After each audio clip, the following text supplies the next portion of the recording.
Yeah, hi, I'm Florian. I'm a Rubyist. I'm a lead of the Rust project, and I tend to run conferences, quite a couple of them. I used to run Ruby conferences, now I'm running Rust conferences.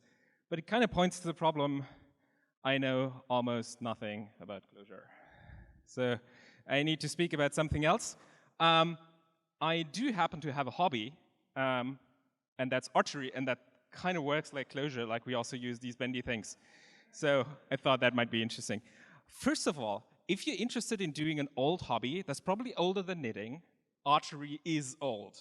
Like, we're talking about something that was invented in the Stone Ages, and there's even the theory that basically all string instruments go back to bows. There's also people that don't believe in that, so take that with a grain of salt. And roughly speaking, every major culture on this earth has a specific kind of archery tradition, so it's also very, very diverse. And the tools are diverse. You have very, very classic bows that are just basically a piece of wood and a string. You have recurved bows that curve back, that's where the name comes from.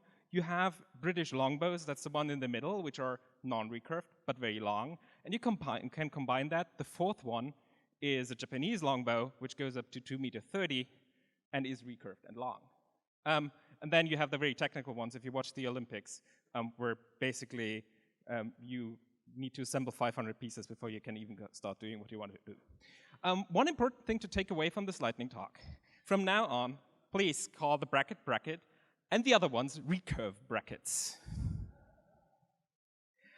Another fun thing about bows is, like, the sport seems so simple. All bows are kind of mythical. There's almost no culture somewhere where a bow is not considered magical.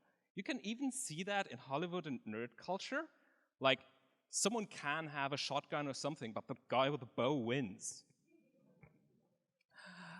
But why archery as a sport? It's actually a very simple sport. It's explained in a second. There's a target, there's a bow, there's you hit the target or you don't. And that's all you do for years.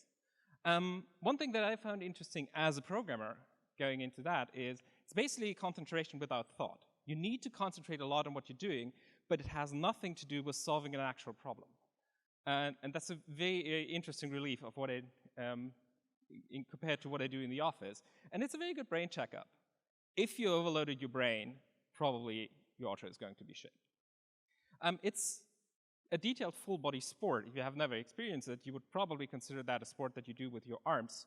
But if you wander around like I do on stage currently while you're trying to hit a target, that doesn't work.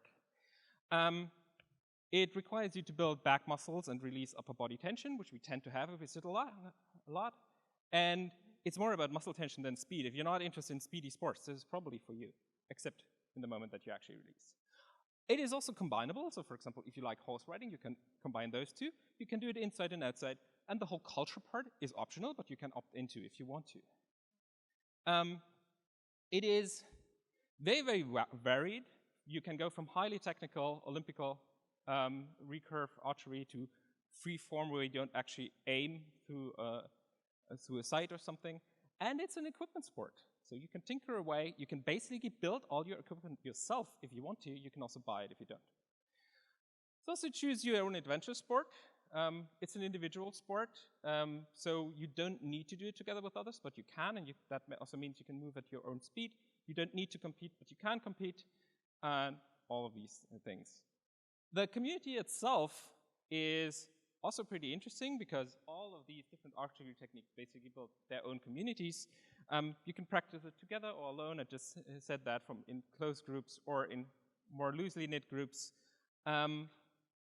You can choose the ones that you feel best with. Most competitions are actually not split by gender, except the Olympic ones, which is good, because the German women are second place and the men are 15th or something like that in the Olympics, so it's good to make sure. The communities are actually very open to dealing with disability. You don't have to have extremely good physique to do it. Entry is usually easy. All the clubs have equipment around for just you to lend, to try out for a couple of months and then. And there's not so many developers there. It has an advantage of meetups. Drawbacks, you cannot quite do it everywhere, not at your home. The equipment can be expensive, it doesn't have to be, but usually if you need to buy Yeah. And finally, yeah, the one I picked is actually Japanese archery. And yeah, hit all your targets.